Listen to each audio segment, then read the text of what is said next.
Here with third-year Northwestern State volleyball coach Sean Kiracofe. The Lady Demons coming off a busy but a very successful week, 3-1, win over Alcorn, and then a 2-1 showing at the Troy Invitational. And coach, as good as that was, you wouldn't be a coach without wanting to be 4-0, and especially the match against Winthrop, some good and some bad. Obviously, good was you had a good week. The bad was it could have been even better. Right. We definitely would have preferred to be 4-0 right now. We had our chances against Winthrop, 2 match points in the fourth set, but didn't take advantage of those. So hopefully that's kind of a learning moment to kind of seize those points and put matches away and not let it get into 5 because it's a short set and anything can happen. Well, you have to like how your team bounced back, though. That same night you come back and you sweep host Troy, and then you battle through what probably, from just looking at the live stats and things like that, kind of a sluggish Saturday match, but you did sweep Jackson State. You go 2-1, and you have your first winning record in a tournament here at Northwestern State. Yeah, we turned around and played great against Troy. They had a great environment in the gym. Band was there. It was a good crowd. It was, something that would be hard to play in, so it'll help us later on when we get into conference play. And the girls responded from the morning and really kind of pushed through and really played some of our best volleyball, so that was good to see. And Jackson State was tough. They're physical and big across the net. They were, in a 6-2, so we constantly had a big block over there on the right against our outsides. And kind of like our match last year against Lehigh, it's good to be able to win a match when you're not necessarily at your best. Things aren't necessarily clicking, but they find a way to push through and grind out some points to be able to get that done in 3 sets. Well, we're sitting here. It's the day after Labor Day, so your week's all going to be a little bit off anyway. And now to add to that, a little different tournament schedule this week, going over to Ole Miss. And you're going to play on Thursday and Friday. How does that change what you guys do, or does it change what you guys do with a very, very short week? I don't know if it necessarily changes it. The first 4 weeks for us when we're playing tournaments is always hard to put together scouts, for 3 teams and to be able to do each team justice and be able to provide that information to the girls but not overload them. So that's always hard. And now you're doing it with 0 time basically. So, it'll kind of be just some very important things about each team that we're facing and trying to keep their focus on each match at hand. So right now, obviously, the focus is to start with Ole Miss, which you'll have at 11 a.m. Thursday again. Yep. A pretty, maybe not unique, but unique at this time, midweek game that starts at 11. Yeah.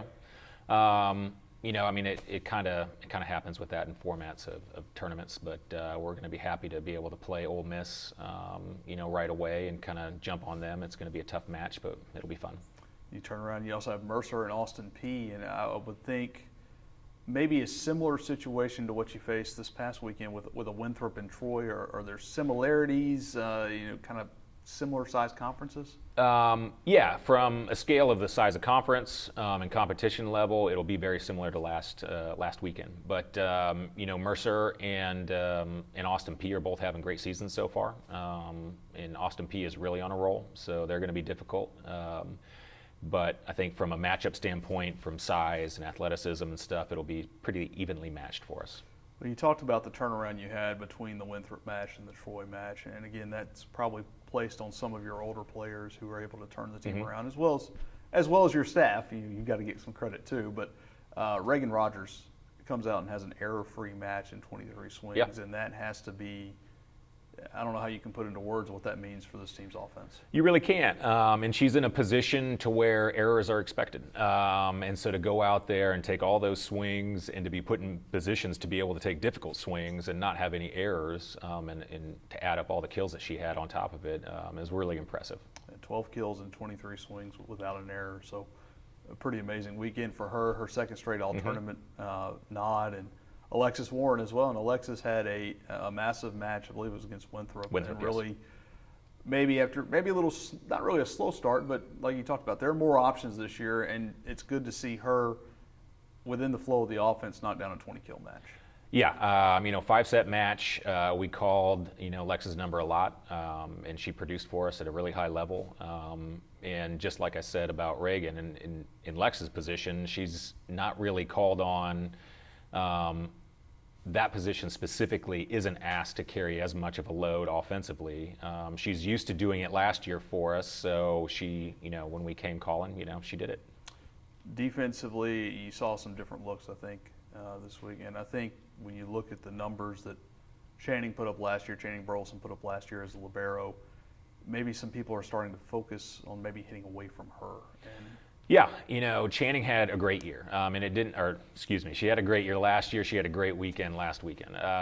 She really stood out. It just didn't necessarily stand out on the stat sheet. But she made some amazing plays for us. She kept rallies alive, and she really solidified that half of the court for her, so that teams were forced to go somewhere else. Charlie Fouts, freshman, Mm-hmm. Hannah Bristow, freshman. Both had big moments this weekend, especially Charlie, and not necessarily the position maybe you wanted to put her in the way she got in, but she seemed to respond really well, had a big match serving and kind of getting used to playing center. Like you said, she's kind of a Swiss Army knife, and Yes. she can do a little bit of everything, but once you get her focused on playing one position, you'll see more of what you saw this weekend. Yeah, Charlie came in and was a great spark for us. Really changed up the look that the defense was seeing against Jackson State, was more offensive at the net, was very aggressive from the serve line, and just gave a really different change of pace for us, which was really good. And Hannah came in and started scoring right away. We always knew that Hannah, as soon as she got an opportunity, would be able to do that. And it just kind of shows, the depth that we have on the roster right now, that we can kind of plug and play with different people to give different looks and expect production right away.